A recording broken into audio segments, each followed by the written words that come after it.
Ertu á leið heim úr vinnu? Stilltu á FM 89,1. Komið sæl og verið velkomin að Rauðaborðinu. Ég heiti Oddný Eir og til minni komin góður gestur Inga Sigrún Atladóttir, kennari,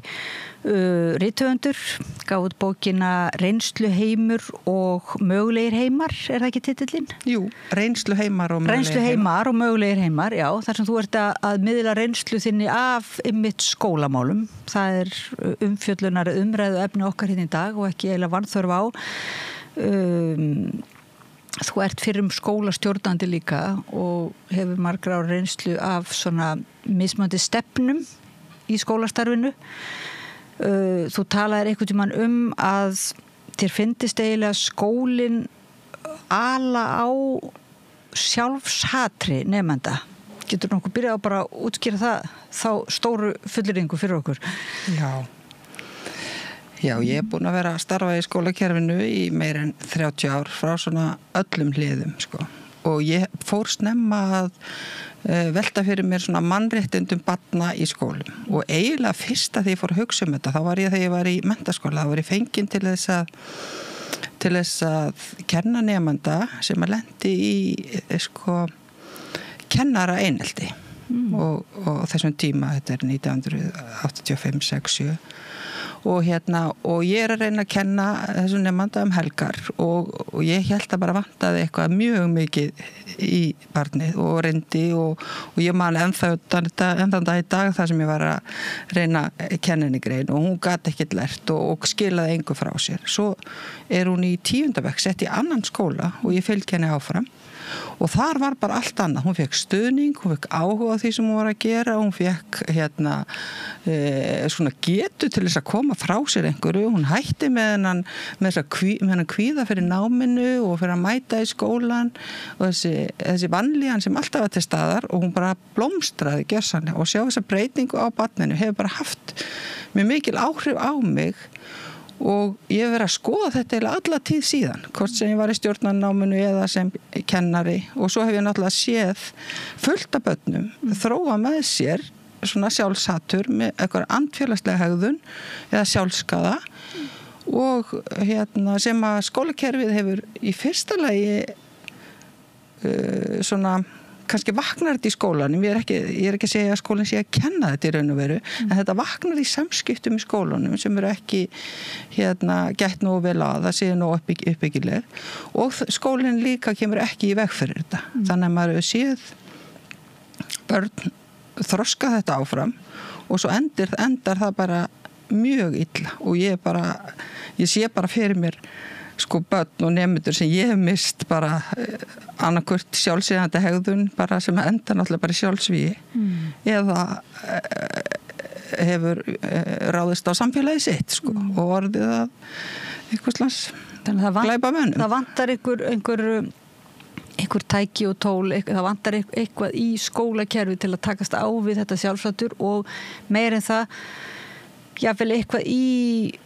stefnunni, skólakerfinu eða stefnunni sem að elur á þessu en kannski erfitt að átta sig á því hvort að upprunun er kannski í samfélaginu eða í heimahúsum eða hvað Já, en ég veit það bara ekki ef þú ert í skóla og kemur inn kannski 6 ára fullur af gleði með nýja skólatösku eins og maður sér og svo lendur í sífeltar einhver sem segir ógeðitt eða eitthvað aðsniðin og lemið eitthvað svona þú breytist sem persóna þú ferð að þróa með þér eitthvað, þú verður að vera var um þig, þú verður að vera kvíðin og svo ef það ekki tekið á þessu og þetta heldur bara áfram þá bara getur þetta endað illa og mér finnst fjölskyldur oft vinna svona gegn þessu, þú eru að reyna komið veg fyrir og byggja upp og eitthvað svo leiðis, en mér finnst flestir skólar bregðast í þessu og ég fullyrði bara og ég get staðið við það hvar sem er eftir alla mína reynslu og frá öllum þessu hliðum að mannréttindi eru brotin í hverjum einasta skóla og hverjum einasta degi og þá er ég ekki að meina 2 í viku í nokkrum skólum, það er bara svoleiðis og þetta er árás á sóma barna, árás á hvert þau eru, árás á mannorð þeirra, það er ekki gætt af öryggi þeirra, þau hafa ekki rétt að því að birta sjálfan sig eins og þau eru með sínu sérkennum og barnasáttmálinn til dæmis verndar á að vernda sérkenni barna að þau geti fengið að vera eins og þau eru hvort sem þau eru sko dreymin eða óþolandi að mati einhverja eða þreytandi eða dugleg eða bara á móti skólakerfinu eða þolir ekki kennarinn sinni eða eitthvað. Allt þetta á fagmennska kennarans og fagmennska skólans að yfirvinna. Og þá vera kerfi sem að laga það. Þetta eru börn sem hafa ekki hugræna getu til þess að stjórna sér betur og svo á bara sumir fljótir að læra að lesa og aðri fljótir að læra að hafa stjórna sjálfum sér. Sumir var mjög lengi að hafa stjórna sjálfum sér og maður hefur kannski sjálfur reynt að breyta einhverjum óvana sínum og það gengur ofta ekki alltaf vel. Og við erum að gera allt mikla kröfur að barn og þau þurfa að bera ábyrgð sko langt umfram það sem þau geta sko. Ábyrgð á sínu félagslega umhverfi sko. Og enginn sem að svona grípur þau í því og þetta eru þau viðkvæm. En þetta félagslega umhverfi sem þú talar í skólanum, er hægt að breyta þessu með einhverju sko skólastefnu eða menntastefnu eða hvernig væri hægt að taka á þessu? Hefur svona pælt í því? Já, skólastefna fyrst og fremst þarf bara að opna augum fyrir þessu og það finnst mér vera með umræðu mannréttindi. Og ef við hugsum skóla án aðgreiningar sem nú skólastefna sem samþykkt á Íslandi og margir vilja hætta við skóla án aðgreiningar en ef við hugsum bara hvernig þessi skólastefna eða þessi stefna tilkomin þá það 92 sem að Ísland samþykkir barnasáttmála Sameinuðu þjóðanna og til þess að innleiða barnasáttmálan í skólastarf þessi Salamanca yfirlýsing sem var undirrituð þá 94 og svo taka sveitarfélögin við skólunum 96 og áttu að innleiða þetta allt saman. En að mínu mati hefur bara ekki gengið að endurskapa skólakerfið í átt til þessara mannréttinda og þess fjölbreytileika sem að skóli án aðgreininga byggir á. Að því að við erum ennþá með gamla skólaumhverfi, við erum með gamlu stofnanirnar og þegar ég að tala mannréttindi þá finnst mér að innan skólan sé vandinn sá að stofnunin trompar mannréttindin eða eitthvað reglur eða eitthvað svoleiðis, þá trompa þau mannréttindin eru ekki númer 1. Þú veist, ef einhver kemur og segir við þig út ógeð. Ég meina, hvað getur þú gert sem barn í skóla? Einhver umboðsmaður, einhver sem þú getur farið til og sagt og einhver segir, þú ert ekki ógeð, það enginn sem á að segja þér að vera það. Nú förum við í málið og þetta óviðunandi að þetta sé sagt við þig. En núna finnst manni nú eins og að sé kannski algengara að börn segi þetta við kennara sína og sé með kjaftátt og þú veist að talaðu svona rosalegt agaleysi og svona ofbeldi bara meðal barna sem rækir til alls konar þátt að það eru samfélagsmiðlar og fjölskyldur, brotna fjölskyldur og það eru alls konar raskanir og róf og vöntun á greiningum eða of margar greiningar, þú veist þetta allt fyrir utan skólan raunverulega og svo, þannig að skólinn svona að berjast í bökkum við að bara að Já, og skólinn náttúrulega eins og marga stofnar, við erum bara eiga við fjölbreytileika mannlífsins og við erum með geðveika foreldra og við erum með alls konar foreldra og við erum með alls konar börn líka og innan starfsfólkið líka alls konar. En við getum ekki breytt því, við breytum ekki kannski samfélaginu, en við getum breytt skólanum og við getum sett upp reglur og við getum sett upp ákveðna lausnir á þessum vanda vegna þess að þar sem ef við erum að tala skólastefnur til dæmis, þá ég búin að vera alla mína svona skólaæfi að reyna að breyta þessu af því að ég hef á einhvern nátt upplifað svo sterkt þennan vanda barna í skólanum og sem alveg oft hljóður. Þetta eru líka börn sem að hætta bara að tala, þú veist, og bara bíða af sér tímana eða eitthvað svoleiðis, þú veist, og þessi þá byrjaði ég að vinna þessu fyrir sunnan sem deildastjóri og við fórum að breyta í 8 námskarani sem kom út núna 11 eða 13 og sem byggir á fjölbreytileika og mannréttindum ásamt alveg ýmsu öðru, það ýmislegt í þessari námskrá. Og svo fór ég sem skólastjóri í Norður og þar tók ég námskrána, vissi svona hvernig átt að innleiða hana og hvað vandamál voru í því og bjóð til bara svona eina stefnu í kringum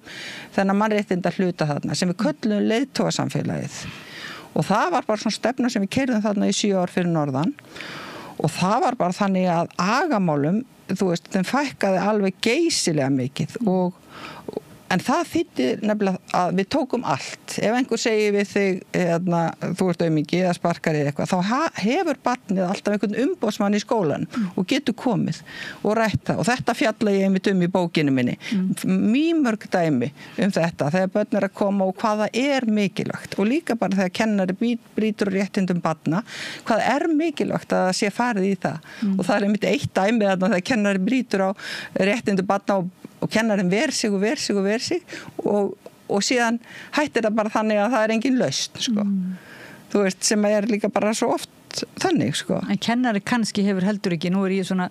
hefur kannski engan til að ræða við heldur í þessu amstri dagsins líku við, þannig að það lendir í sko þessu sem að foreldrar kvarta undan kennarunum að þeir séu að brjóta börnunum og það lítur út þannig eins og sko bara skóli sé komin í algjör á varnarstöðu. Já. Þannig að það sem þú gerir á Akureyri, þú eiginlega snýrið vörn í sókn, að þú innleiðir einhvers konar system sem þú kallar hvað? Leiðtoga samfélagið. Og þá vorum við við erum að hugmyndin er nú svona þetta barni sem leiðtoga sko og ég tala meðfædda leiðtogahæfni og þetta kemur allt úr svona alvöru kenningum svona þroska fyrir barna. Þetta er frá PSA, frá kenningun sem að hann var enda með áðurna, hann kom með það sem eru algengustu kenningarnar hans, en skiptir ekki máli. En ef við hugsaum barn sem er 4-5 ára, þú sér hvað það er opið, hvað það er skapandi, hvað það er tilbúið í allt og eitthvað svona. Vegna þess að það hefur ekki hugræna þroska til þess að setja sig svona aðeins út fyrir hlutina og sjá að þú meinar eitthvað annað með orðunum þínum heldur en ég nota. Og þegar þau eru svona 7-8 ára, þá eru þau farin að hugsa allt öðruvísi og þá byrjar þessi sjálfsbæling og þessi neikvæða sjálfspeglun og eitthvað svona og ég var að reyna að komast svona framhjá þessu og reyna að virkja þetta sem að börnin eru með og halda því áfram. En til þess þarf skólinn að vera skjól og vernd fyrir barnið. Þú veist, það þarf að geta rætt þann vanda sem að það lendir í, hvort sem manni sem fullorðinn finnst að merkilegu vandi eða ómerkilegur. Það þarf að geta greitt úr því til þess að geta haldið þessu neista sem er svo svona listrænn og fallegur og skapandi vegna þess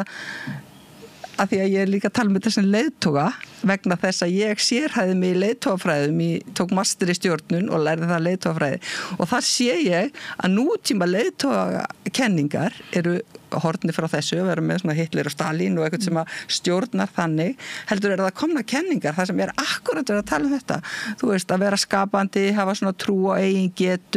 geta verið svona authenticity, svona berskjöldun og ákveðnir hlutir sem að maður sér endalaust í þessum 4-5 ára börnum. En það sem var líka gott þetta fyrir norðan, við vorum með sameinaðan grunnleik og tónlistaskóla. Það sem bæði tónlistin kom með svona listina og þann vinkil sem maður gæti nýtt sér og svo börnin úr leikskólanum sko. Og það var mikil samvinna þarna milli og í grunnskólanum að því að aðalega er ég nú að gagnrýna grunnskólakerfið á þessu með þetta. Það verður mjög ábyrjandi einmitt í grunnskólum finnst manni þetta að svona einhvern veginn þetta stigveldi að sko eldri krakkarnir hafa rétt fyrir sér og hafa rétt á að gera grín að yngri börnum fyrir að vera barnaleg. Og þar með einhvern veginn verða þessi eldri alltaf leiðtogarnir sko og yngri eru alltaf að tapa og þannig gengur það. En þá verður grunnur skólastarfsins eins og við vorum að gera þarna í þessu skólasamfélagi þarna fyrir norðan. Grunnur verður að vera fjölbreytileikinn og ég bara fjölga mínum taugatengingum að kynnast þér og mér þú voðalega skrítin og allt öðruvísi heldur en ég hafði haldið og eitthvað svona og ég reyna að kynnast þér og þá fjölga ég mínu taugatengingum og þannig fyrir nám fram og þetta bara ákveðil víðsýni sem ég öðlast með að kynnast fólki sem að ég held svona að séu barnalegir eða ómerkilegir eða eitthvað óæðri eða bara merkilegir en ég eða hvernig sem það sko og að við byggðum á þessum grunni að ég alltaf að græða í samskiptum að því ég sé alltaf eitthvað annað. Ég með minn eigin reynsluheim og ég get lokast inn í honum og sagt bara já, Oddný bara greinilega eitthvað svona listamógull, ég nenni ekki að tala við hana sko og ég bara í mínu reynsluheimi eða ég líti á þig svona sem mögulegan heim og ég reyna að kynnast þér og hvað getur þú sagt mér og ég kann kannski stækka minn reynsluheim af því og ég svona verð betri manneskja og sé fleiri sjónarhorn og bara teka eftir fleiri hlutum. Þetta er alltaf svona heimsbyggileg hugsun einmitt samræðuna, að víkka út, byggja á trausti, umburðarlyndi, forvitni og skapandi þáttur. Sko, manni finnst svolítið eins og þegar að koma hugmyndir fjölbreytileika á skólan, aðgreiningar, meiri mannréttindi, þá sé því einhvern veginn skellt inn í einhvern skóla sem eins og þú segir, í einhverju gömlu fari og nær aldrei og kennarar bara eru fara í kulnun og ná kannski ekki að vera í þessu svona, en gaman að heyra hvað þú segir kæri nemandi, heldur bara einhvern veginn varnar barátta upp á líf og dauða virðist vera. Já, og það er bara, ég ætla ekki að gera lítið úr því að það er alveg rosalegt ála á kennurum, bara, og þau eru að fara í kulnun og ég þekki bara fullt af kennurum sem hafa farið í kulnun vegna þess að þau eru að reyna, ef þau hafa til dæmis tauga til balsins og þau kynnast öllu og eiga þessi mannlegu samskipti við og svo er eitthvað að og við hefum kannski enga bjargir til þess að gera neitt og maður veit ekkert hvert að maður leita, maður reynir að gera sitt besta og það sem drífur mig áfram í þessu öllu saman vegna þess að ég bara gaf þessa bók út og ég er nú ekki komið fyrir kostnaði fyrir henni og ég er búin að skrifa svona 100 greinar og það er svona vinir og vandamenn sem læka það, skilur, þannig að ég er ekkert að koma á neinum hugafarsbreytingum hérna í skólanum eins og ég ætlaði mér, en það sem rekur mann áfram er að maður hefur séð svo ótal mörg börn sem maður hefur ekki getað hjálpað og maður hugsa bara ég hefði getað gert svo miklu betur þú veist, og kannski hefði maður ekki breytt eitthvað rosalega miklu en þú veist, þetta er alveg óviðunandi eins og maður tekur við þessum 6 ára gamlu börnum, koma með foreldrum sínum með nýju skólatöskunum sína fullað gleði og áhuga og allt það og svo kveða maður þessi börn í 10. bekk og þau eru öll komin inn í sig og hafa enga trú á framtíðinni og allt þetta og auðvitað er þetta ekki bara skólinn en skólinn er stofnun okkar og það er eini snertifluturinn sem við höfum við barnið, ekki fyrir við heim til þeirra og fyrir að gera eitthvað þar getum við gert svo mikið ef við höldum sem persónlega tengslum við barnið og segjum þeim allan tíman í gegnum skólagönguna að þau skipti máli og hér séum við með bjargir fyrir það og það þarf ekkert meira en þessi mannlegu samskipti og kennarinn var undir svo rosalega miklu álagi að þessi mannlegu samskipti er bara einn álagsflöturinn sko kennarar er að vinna sko 45 stunda vinnuvöku og þau eru kannski með 29 börn í hóp og það segir sér bara alveg sjálft að það er ekki verið að tengjast persónlega þessum 29 börnum þetta er allt og stórir hópar og þetta er allt og mikið álag þú veist, við viljum ekki hafa þetta svona og þess vegna er ekki brugðist við þessu. En þegar þú, þessi tilraun sem þú gerir á Akureyri, og þess að þú býrði eiginlega bara til, hvað gerður meira? Þannig að þú eiginlega gefur kennurunum þínum, þú ert skólastjóri og þú gefur kennurunum þínum einhvern veginn tækifæri til þess að vera í allt annars konar samskiptu við nemendurna, hugsa alltaf út frá sjónarhorni barnsins og mannréttindu barnsins og hvað var að fleira sem hún gerði? Getur þú sagt okkur aðeins bara? Sko, þetta var bara alveg yndisleg tilraun sem við gerðum en það sem var svona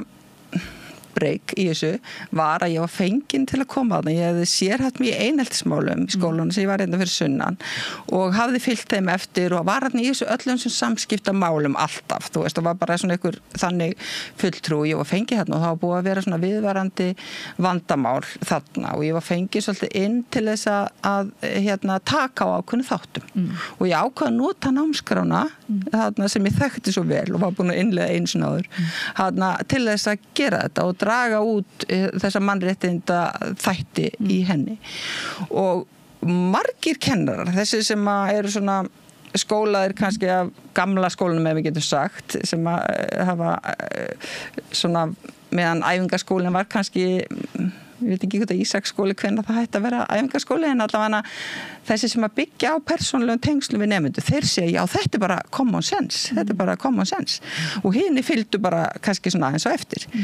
og það sem var svona stofnana við gerðum, það sem við breyttum í stofnunni var að við vorum með skólaþing einu sinni í viku og algjört grunnatriði í því var að það mátti koma með hvaða málefni sem á skólaþing á þess að það sem að brýtur ekki bága við landslög og eitthvað svona og þá voru það bara að segja að má ekki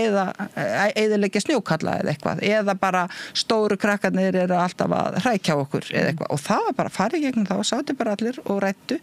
og svona kaðal orðsins sem fór á milli og allir sögðu bara það sem og svo bara fundu við lausnir eða færðu á næsta eða eitthvað svona og þarna fekk maður að heyra raddir barnanna sem skipti svo miklu máli og mér fannst eiginlega umræðan á skólaþinginu og bara málin sem voru sett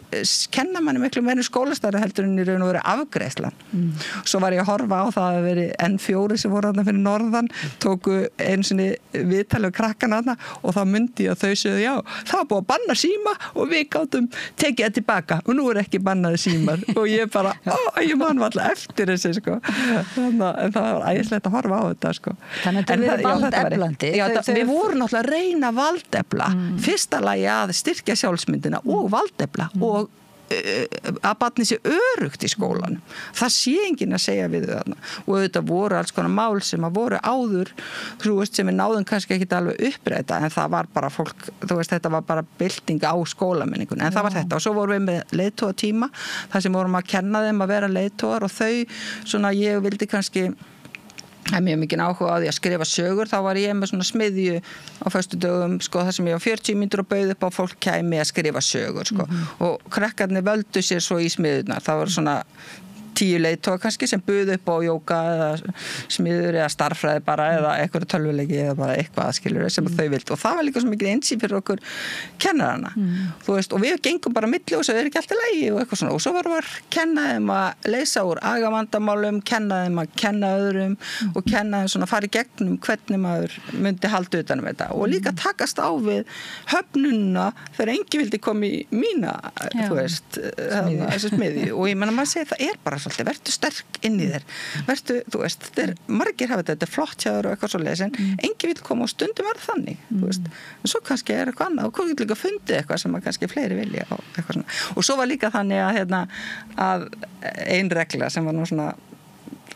mjög áhugaverð, það var að allir máttu leika við alla, sko, ef ég vil leika við þig og þá bara áttu að leika við mig að því að það er svo mikið forréttindi að þú leikur við mig og lærir eitthvað um mig, sko, ef þið finnst ég leiðileg, sko, þá skaltu kynnast því að ég getur verið skemmtileg og svona en ef að sko, ef þú vildir ekki alls ekki vera með mér, þá voru bara að fara í einhvern annan leik, sko, en ef þú ert í einhvern leik þá máttu allir vera með í honum og það var oft verið að taka þetta upp, sko, en svo þegar það snýr að barninu sjálfu þá svona vildu kannski ekki afnema þessa reglu og ég var oft svona að ræða við þau vildu setja þetta skólaning og hætta með þetta að ég þarf að leika við eitthvað krakka sem er 7 ára, hvernig á ég að gera það og eitthvað og ég fór að reyna að hjálpa þeim með það og eitthvað svona, að þetta er svo yngróð í okkur sá sem er ekki eins og ég, þú veist, hann er bara ómerkilegri, skilur, þú veist þetta er bara einhvern veginn svona mannlegt þú veist, það sem maður þekkir ekki, það finnst manni ómerkilegt Þannig að það er svolítið sem maður að segja ef ég skilja það rétt, að þetta sem við kannski treystum svolítið, sem að við erum ekki mikið inn í málum að það er einhver í aðalnámskrá og það er einhver skólastefna og sáttmálar eins og þú segir búið að skrifa undir mannréttinda yfirlýsingar samfélag fjölmenningaskóla og skóla án aðgreiningar og sem á að mæta sem sagt vera jafnréttistæki er það ekki væntanlega líka maður heldur kannski þá að þetta bara sé að verki sjálfkrafa en eins og þú lýsir í þá ert þú bara að innleiða það er bara greinilega mjög mikið starf að innleiða einhverja slíkar hugmyndir og láta þær virka inn í þessari stofnun eða hvað, þessi innleiðing einhverjar hugmynda og vantar það þá víða greinlega þessi Salamanca yfirlýsing skóla án aðgreiningar það ný stofnanagerð í raun og veru, þannig að það ekki bara nóg að vera með einn mannréttindafulltrúa eða bara kenna eins og hefur verið gert, kenna barnasáttmálann í 3. bekk það er ekki þar sem tryggir mannréttindi barna, þú veist. En það yfirleitt gert bara? Ég meina, ná skólarnir svona bara haka við að þeir séu að uppfylla eitthvað svona mannréttinda ákvæði ef þeir kenna einu sinni viku eitthvað? Það ekkert eftirlit með því og það sem ég að segja, ég að tala mannréttindi vegna þess að það þetta sem ég vil stoppa að þessi viðkvæmu frábæru hæfileikaríku börn sem að lenda bara í einhverju svona til dæmis út í fríminútum, maður kannski 3 starfsmenn með 100 krakka, þú veist, það ekki þetta að passa það og þá það bara sá sem sterkastur og sá sem brjálaðastur og sá sem minnst svona félagslega svona þroskaður sem ræður bara menningunni og börn eru hræðslustjórnuð og allt svoleiðis og ég bara ekkert að segja þetta sé eitthvað, auðvitað margt gott og allt það, en það bara allir sem segja það að kenna gott starf og margt gott gert, ég ætla ekki að segja það hérna, því mér finnst þetta svo rosalega alvarlegt og þetta snýst að grundvallar mannréttindum og ef við hugsum það að börn eru á hverjum einasta degi verið að lítilekka þau eða gera lítið úr skoðunu þeirra eða eyðileggja mannorð þeirra eða eitthvað svoleiðis og ég hef nú séð fjölda skóla erlendis og þar miklu skýrari rammi. Það ekki þessi sjálfsbrotnu samskipti sem við höfum verið hérna og haldið upp á í íslenska skólakerfinu og þetta kemur niður á þeim sem eru viðkvæmastir og ef eitthvað að þá gerir þetta illt verra. Ertu að meina að kennarar og skólastjórnendur séu fastir inn í einhverju gömlu tossabekkjakerfi eða svona sem sagt aðgreiningarkerfi þar sem að nemendur eru dæmdir eftir því hvernig þeir eru eða hvaðan þeir koma og einhvern nátt ekki koma á mótsöðu eins og þeir eru? Nei, ég bara segja að þarna 92 og 94 þegar ég í kennaraháskólanum og ég útskrifast 95 þá ég búin að vera leiðbeinandi áður í 3 ár. Ég útskrifast 95 og 96 taka skólarnir sveitafélögin við skólanum og þarna í þessu rými með ég í kennaraháskólanum þá verið að tala það að það þurfi nýja stofnun, nýja gerð af skólum þar sem fjölbreytileikinn verndaður og sérkenni barna vernduð og því að fólk sá það alveg í gamla kerfinu sem svona byggt á atferlistefnunni það sem bara ein regla og eitt skipulag og kennararnir bara ráða öllu og það bara reglur sem bara þú veist, það bara algildar hundaþjálfun? Já, þetta atferlistefni náttúrulega svona byggt á hlýðinni dýra og það yfirfært en atferlistefnina hefur samt verið hún samt góð og hefur rannsakað það skilar árangur á mörgu leyti en ég bara segja fyrir fjölbreytileikann þetta skólakerfi sem við vorum að byggja áður það þurft að breyta því og í þá breytingu hefur ekki verið farið ég bara segja það. Erum við þá ekki störa milli atferlisstefnunar og nýs fjölbreytileika kerfis án þess að hafa láta fylgja Já, þessi skóli án aðgreiningar byggir á nýjum rannsóknum á hvernig börn læra og það hefur verið kallað svona hugsmíðahyggja sem svona önnur leið, það það að ég læri þegar ég tengi minn reynslu heim við eitthvað mögulegan heim og ég segi, já, bara þú ert ekki eins leiðileg og ég held, skilur við bara, þú veist eitthvað svona, þá stækka ég minn reynslu heim með því að ganga inn í eitthvað annan heim, þetta svona það sem hefur reynst verið nýjustu rannsóknir í því og það sem að þessi skóla án aðgreiningar að koma til móts við og þá þá þessi atferlisins miðaða nálgun þú veist, hún stangast aðeins á við þetta og það þarf að endurhugsa skólana út frá þessu og mér finnst best að hugsa þetta út frá mannréttindum en náttúrulega líka námi en það bara fer ekkert nám fram eins og ég var að segja frá þessu nemenda sem var fyrir þessu þessu aðkasti í skóla ef að barn alltaf hættu að einhver ráðist að sér eða það þessi útilokað, það fá engin mannleg tengsl í skólanum, þá það líka ekki að læra neitt. Þú veist, þá það bara að bíða þetta. En ég eitthvað að reyna svona einfalda, sko, því mér fannst ég lesa það í grein eftir að sko við núna væru uppi til dæmis hugmyndir sumra sjálfstæðismanna sem hafa komið fram með skólapælingar og þú veist, það kannski ekki pólitískt, en ég meina margir skólastjórnir tala að fara aftur í, það þá atferðlishugsun, meiri regluverk, svona eins og halda það sé þá lausnin sko í þessu agaleysi og ofbeldi sem ríkir sko, sem núna koma upp þessi mörgu ofbeldismál eins og umræðinu núna varandi Breiðholt og svona, að þá sé málið að fara tilbaka í einhvers konar meira regluverk, en þú ert að segja eiginlega, það má taka eitthvað af því en þú ert að fara eins og lengra að láta ekki staðinu með einhverja stimpla einhverja samþykktir fjölmenningu heldur fjölbreytileika heldur hann að fylgja því eftir og þróa það betur ég að skilja þetta rétt? Já, og ég bara að segja sko við erum í þessu skóla án aðgreiningar og það eru komin upp svo geysilega mörg og alvarleg vandamál þú veist bara og þetta bara mjög alvarlegt ástand í mörgum skólum eins og hefur komið svona aðeins upp á yfirborðið núna en ég er búin að fylgjast með þessu alla mína skólagöngu og þó ég hef verið í mjög góðum skólum þá alltaf ykkur sem segir þú veist ógeðitt eða eitthvað þú veist, en ég er að meina að fólk núna þegar vandamálin komu upp já. Þá kannski brennir svolítið við að fólk kennir hugmyndafræðinum, kennir að það sé skóla án aðgreiningar og það sé allt of mikil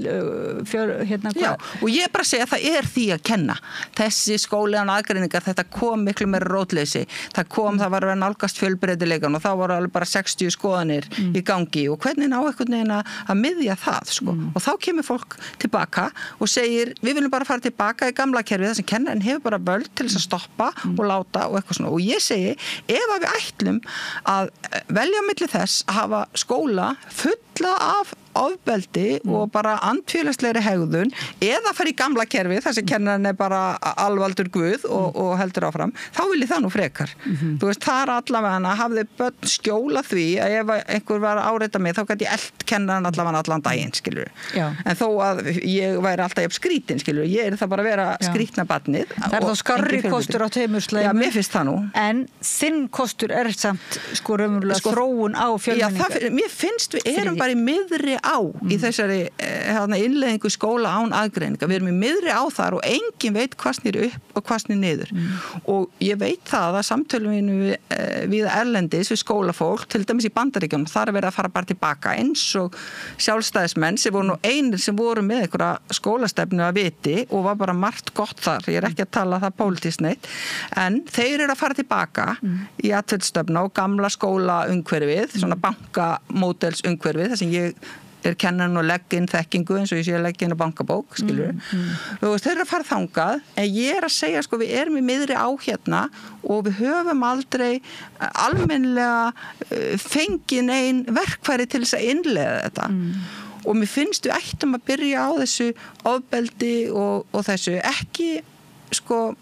ekki með einhverju ægilegu valdboði, heldur bara í fyrst og fremst að nýta þessa samninga svo ég fara nú þangað í að minnka, þú veist, fjölda í bekk og minnka vinnu, sko, tíma kennara 45 stundar vinnuvika ég var allir að stytta vinnuviku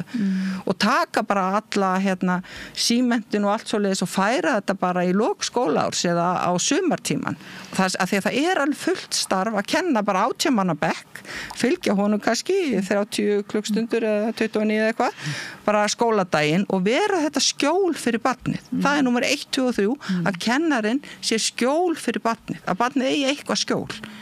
það svo mikilvægt og það það sem var kannski í þessari atferlisstefnu með góða kennara en það þarf að þú veist vera það núna ekki hafa þetta svakalega álag sem kemur í veg fyrir að það séu djúp mannleg tengsl sem það mikilvægast sem börn þurfa En hvernig núna til dæmis getur þú þá sagt í þessu umræðu til dæmis sem núna mikið þessa ykkur klíku í Breiðholtsskóla sem að ræður ríkjum, það bara alveg í þessum anda sem þú ert að segja. Þarna vantar samræðuna og það vantar tækin líka til þess að ræða það virðist vera að því að það fer sér út í það hver ber ábyrgðina, það sveitarfélagið, það ríkið og svo fer það líka út í það hvort að þeir sem að gagnrýna þessa klíkur séu rasistar eða ekki rasistar og þannig eiginlega einhvern veginn finnst manni bara svona umræðan maður veit að hún fer í nokkra hringi og spólast eitthvað upp og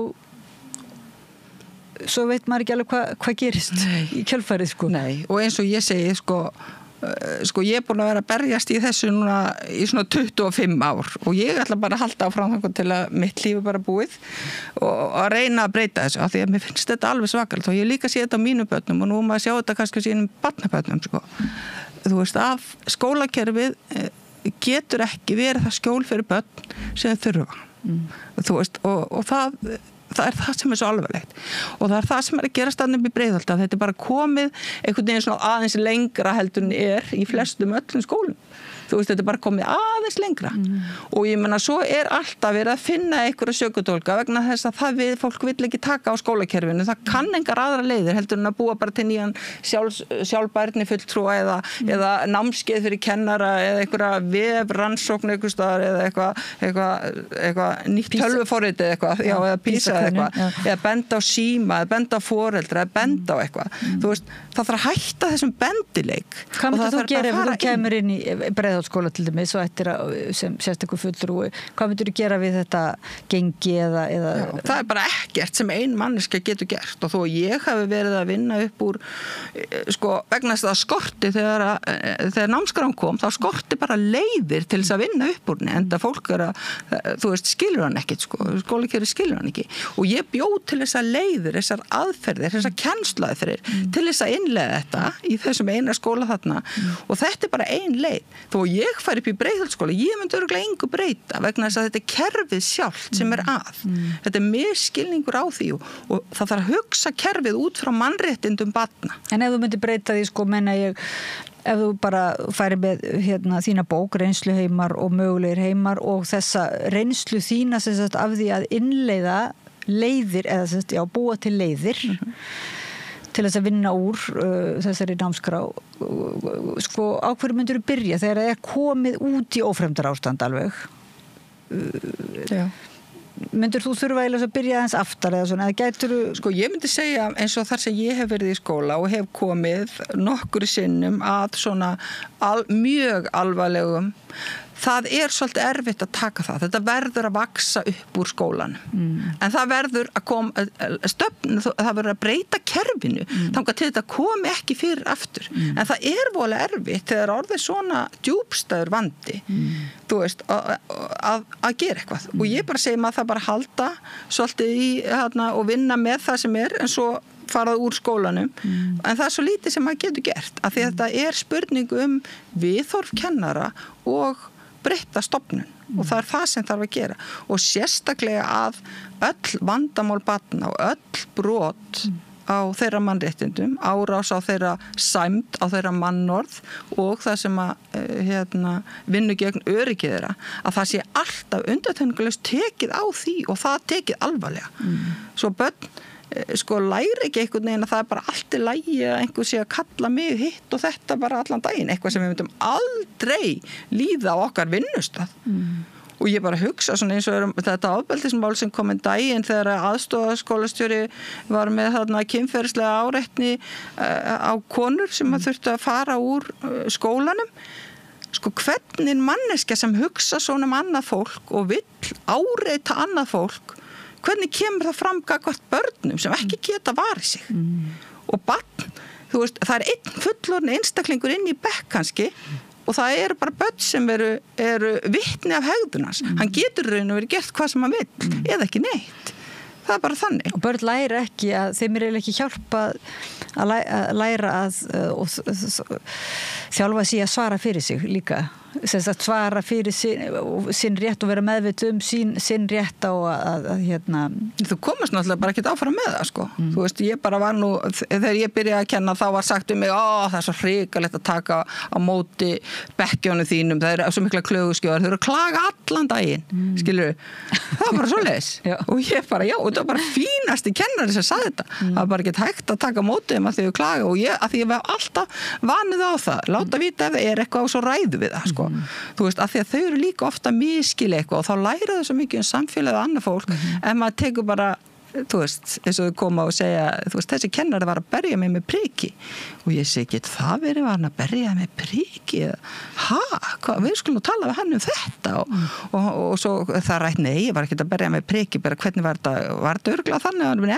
ég var með prikan inn í fórstofinu og var að berja eitthvað og varst þú að berja eitthvað og svo barða mig með priki og þá tók hann á hann priki og fór í hann, skilur þú veist, og barni upplifað að hann var barinn með priki af kennara og svo fær bara yfir þetta og reynda að leysa það mál, sko.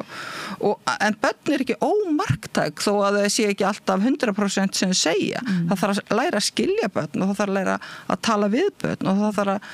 læra að tengjast þeim og þeirra eigin forsendum, ekki frá okkar hugmyndum. Af því að börn hugsa allt öðruvísi heldur en fullur fólk, sérstaklega, þau hugsa bara allt öðruvísi og það er bara mikilvægt. En við getum lært af þeim líklega. Við getum lært af þeim svo mikið, ekkert smáraði. Vera bara betri manneskjur. Það er bara það sem við getum lært af þeim. Og svo þessi, sko, vandi núna eins og við verðum að tala eins og faðirinn sem að tala ofbeldi í Breiðholtsskóla að tala að það er fólk sem hvað segir hann? Hann sagði að Íslendingar ættu að hleypa flóttamönnum inn í landið en það skapaði vissulega vandræði ef að það væri ekki ef voru að hafa eftir sko ónákvæmt sko en að það þyrfti að fylgja því eftir sko. Þannig að þú samkvæmt því sem þú ert að segja þá er þetta fjölbreytileikinn, þú getur verið kemur úr hvaða heimshorni sem talar tungumál, með aðra trú, þú getur verið úr hvaða stétt sem þú getur verið hvaða fjölskyldu aðstæðum sem skólinn á að geta að þínum mati að bara unnið með þetta ef það ekki svona mikið álag á kennurum ef þeim gefinn tími og menntun væntanlega þá og það kerfið inn í skólanum sem að leyfir þetta eða gefur þessari samræðu þú leggur miklu áherslu á samræðun og hlustunina og leysa úr málum en þetta með samræðu og hlustun byggir á persónlegum tengslum sko. Þú veist það þýðir ekki nú allir að segja hvað að bara ein mínúta þú býtu já svo fyrir mínútu skilur það byggist á að hlusta barnið þegar það vil segja og að barnið hafi aðgang að einhverjum fullorðnum og ég kallaði þetta í bókinni sko að þetta sé umboðsmaður barna í skólanum og þú veist það kemur bara einhver og tala bara þetta getur verið námsráðgjafi eða bara hver sem sko að sé alltaf einhver sem vill hlusta og sem vill sýna þér áhuga sem einstaklingi en mér finnst ég rosalega ánægð með þennan innflutning á erlendu fólki með sem að læra ótrúlega mikið á því og ég náttúrulega verið með alveg tugi af erlendum nemendum og sumir svo koma með allt annað svona viðþorf gagnvart námi, bara miklu duglegri og svona ákveðna þjóðir sem bara, þú veist, gera allt svo vel og mér finnst maður geta lært svo mikið á þeim og fyrir sumbötni tungumáli ekkit vandamál þau renna bara inn í þetta og en svo náttúrulega önnur sem erlend sem erfitt kannski með að stjórna skapi sínu alveg eins og íslensk börn stundum erfitt með að stjórna skapi sínu eða erfitt með að læra eða erfitt eitthvað þú veist, það verður bara að taka hvert barn eins og það þú veist, þetta útlendingur þetta eitthvað transbarn þetta, þú veist, svona barn hinsegin barn, þetta úr ömulegu fjölskyldunni þetta, þú veist, úr menntafjölskyldunni eða þetta úr þeirra, hér bara fjölbreytileikinn bara svo mikill að það þarf bara einstaklingsmiða allt saman sko og forvitnin og umburðarlyndið þú að lýsa áðan til staðar hjá börnum yfirleitt þegar þeir eru yngri og þessi raunverulega löngun til að tengjast og fara inn í reynsluheima ólíkar reynsluheima og vera óhrædd við það en svo gerist eitthvað og það ekki bara að því að það eitthvað í heilanum sem að lokast einhverja dyr heldur það væntanlega í Já, þetta alveg það væntanlega eitthvað í okkar samfélagi sem þetta nefnilega alveg heilt viðtal vegna þess að þarna sem gerist eins og PSA að segja frá 5-7 ára það fer úr að vera svona subjektiv alltaf í eigin reynsleimi í að geta séð tungumálið sem ytra og svona sjá hlutina utanfrá og að því að skólakerfið byggt upp þannig að við erum alltaf í ykkur rökhugsun og við erum alltaf að reyna að nálgast tungumálið eins og fullorðni sjá það og eitthvað að rökhugsa og hafa þetta allt svona eitthvað tæknilegt sko þá ekki verið að fóstra þetta sem barnið að hverfa frá en til þess að vera svona góðu leiðtogi þá þarf maður að þroska þetta áfram alveg eins og rökhugsunina þú veist og tungumálið og allt það þarf að halda þessu listræna þræði með þannig að þessi listræni þráður og skapandi þráður kannski bara alveg lykil þráður hérna í þessu sko andofbeldislega átaki okkar gæti verið en það eins og þú segir efni í annað viðtal Já, en þarna náttúrulega fjölbreytileikin sko, þarna þau ekkert farin að ritskoða sig sérstaklega og ég segi bókin eitt dæmi barn sem 4 ára sem að verður fyrir útilokun í leikskólanum og hún ekkert að svona innhverfa þessa hugmynd, hún segir bara nei, mér finnst bara best að leika heima ég leika ekkert með krakkan, mér finnst bara best að leika einn og finnst það ekkert óþægilegt það líður eins og sést ósýnileg og engin sjá það tala við þig, nei, mér finnst það bara allt í lagi og þú veist, þau ekkert farin og en samt leiðu að eldast, þá fóruð að hugsa af hverju eru það að skilja mig út undan þú veist, þessi fær að vera með og ekki ég fær að vera með og eitthvað svona, þú veist auðvitað byrjar þetta, ég menn það ekki þetta að segja 5 og 7 ára, þetta náttúrulega en þetta samt þroskaferill sem barn fyrir gegnum þannig sem svo bara frábær og mikilvæg. Það hlýtur að vera hægt að gera tilraun að barn sem með þetta viðhorf fer í annars konar skólakerfi eins og þú byggður upp á Akureyri og heldur þessari opnun sinni. Það öll börn sem með þetta meðfætt leiðtogar hæfni barna. Það öll börn svona þegar þau eru 4-5 ára. Þú veist, það ekkert barn sem eitthvað svona að þú veist, já, nú rökhugsa ég þetta bara eitthvað. Nei, ég meina að viðhalda því, sko. Já, það þarf að viðhalda þessi öllum börnum. Það eru öll börn. En þú búin að komast að því að það hægt. Já, það alveg hægt, en auðvitað erum við bara með mannlegt og það verður aldrei vandamálin verður ekkit úr sögunni eða eitthvað, en við verðum að hugsa og huga að því að í grunni okkar skólastarfs sé gert ráð fyrir fjölbreytileikann, þú veist, og það bara hægt með mannlegum tengslum,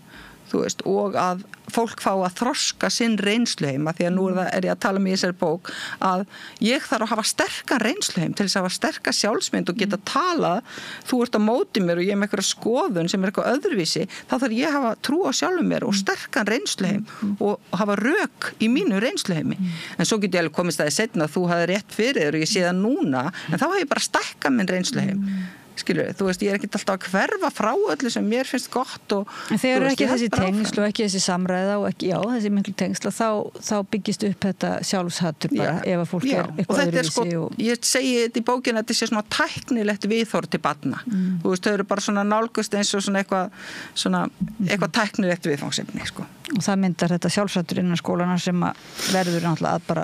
mikil vanlíðan og ofbeldi en við komumst nú ekki lengra í dag það er rosalega gaman að fá að tala við þig og maður vona nú bara virkilega að ég hlakka til að lesa bókina reynsluheimar og mögulegir heimar og vona bara eiginlega að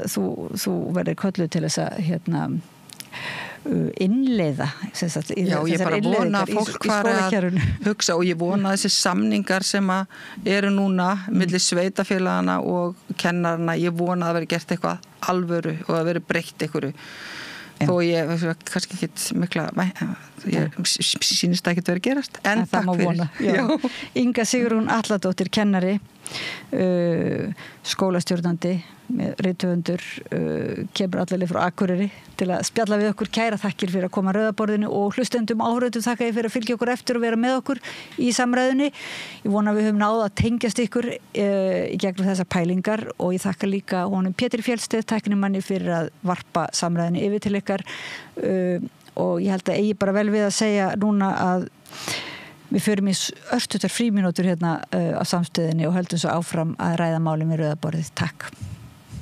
Allir þættir samstæðvarinnar eru fáanlegir á öllum helstu hlaðvarpsveitum.